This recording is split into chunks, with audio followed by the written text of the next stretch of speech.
Hi, I'm Jerome Turner, and we're doing a hangout today from Birmingham City University. I'm one of the researchers on the Creative Citizens project, and you can find out more about that on creativecitizens.co.uk. And we're being joined today by James Clarke. Maybe you could just introduce yourself, James? Yeah, hi, my name's James Clarke, as Jerome says. I run wv11.co.uk, which is a hyperlocal website in Wednesfield in Wolverhampton. And we're going to talk a little bit about how we've been dealing with the snow and snow-related events. Okay, so yeah, could you tell us something about what you've been doing the last few days specifically? Yeah, as we're now in the middle of Monday afternoon, the majority of the schools in Wolverhampton are closed today, and many of them kind of closed early morning up until lunchtime on Friday. So we've had a lot of questions coming to our hyperlocal site, both through our website and via Facebook and Twitter, from parents and pupils alike, wanting to know what the situation is with schools, whether they're open, whether they're closing early, whether people can go in for exams or not. So we've really been fielding questions from local people and not that local people, as it's turned out, asking about their schools.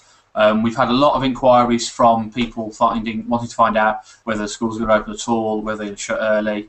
And I think it's been interesting that traditionally people turned on the radio to find out what was going on with school closures, but more and more people seem to be turning to social media to find out exactly what's going on in their area.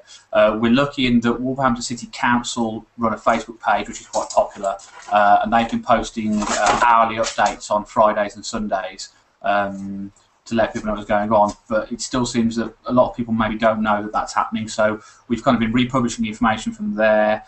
And we've also been receiving information from parents and from other sources to find that out.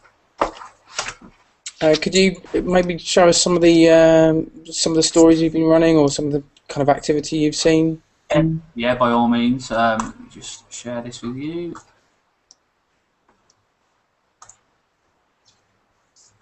So you should now be seeing a screen share of the wv11.co.uk website. Obviously, a lot of the responses, the questions we've been having have been coming from social media, but we felt it was important to put the closures, list them on our website as well as social media, because people often miss them on social media. So this page is basically a list of all the schools in the area that have been closed. We're updating it with a timestamp so people know when it's time from and which day we're relating to. And as we get information on the closure, we'll put it on the website. We'll then also update on Facebook and Twitter and link back to this article. As I say, we've done that because people can miss things, and it's very easy with the speed of social media, people just miss an update about their school. So as they're all on this page, they can come and find these here. Because we've had a mixture of sources for the information, some of it's come from the council, a couple of bits have come from schools directly, where we've been to the school's website and they've updated their website, and then we've also had updates coming from parents who've said they've received texts or phone calls from schools. We're always keen to kind of verify our sources the best we can. So if we've had an update that's come, such as a tweet or a message on Facebook from a parent, as you can see, you might be able to see on the page there, we've put in brackets and explained that this is a report from parent, just so that we're covering our backs in case the parent's got it wrong or somebody has got their wires crossed, and we don't want to be responsible for people not going to school when they should do. Mm-hmm.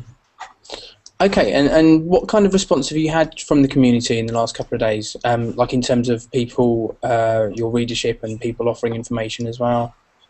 We've had a really good response. As I say, the council are putting this information out there. It's going out for traditional kind of news sources. But we've seen a huge increase in traffic to both our website and our Facebook page. Just looking at the stats, and we've had something like 10 times the amount of traffic in the last week over Friday and Sunday this week. And I think perhaps the fact that it's the weekend has made things rather more complicated, because the people aren't in the schools to send out the information as they might be on a weekday. Friday, the schools were putting the information out themselves, but certainly on Sunday, very few schools updated their websites on Sunday evening. It was mainly coming from parents who'd inquired or from the council themselves. Our Facebook page is where the majority of the kind of discussion goes on. Can you share us that? Maybe? Yeah, I can flip to that. There we go. We've had a lot of discussion around which schools are open, which schools are closed. People leaving us tips on where's open and where's not, and what time. As I say, I think it's been complicated the time of year, because there are lots of kids taking exams, so a lot of schools are closed generally, but have opened or had a skeleton staff on so that kids can go for their exams. Obviously, it's important that that message gets out to people so they're able to go and sit their exams. We've also had a lot of talk about the gritting situation, people asking what the gritting routes are when the gritters are going out, how they can get gritters on their roads, and again, we've received some kind of press releases relating to that.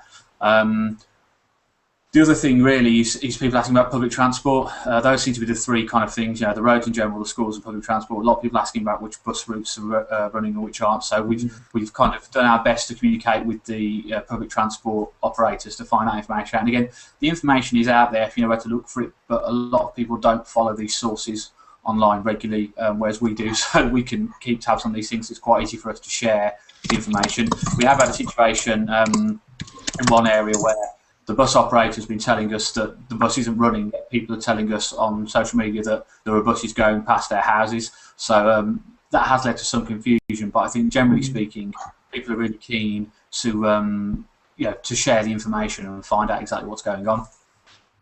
Okay, that's been great. That's really interesting. That gives us a really nice insight into what it is you do. And just to be clear, where are you now, for example? You're right now I'm sat in my living room where I work from, in front of my computer in snowy Wednesfield and Wolverhampton, hoping that the snow all melts in the not too distant future. Okay, same here. Okay, thanks very much, James. Speak to you soon. Bye. Cheers.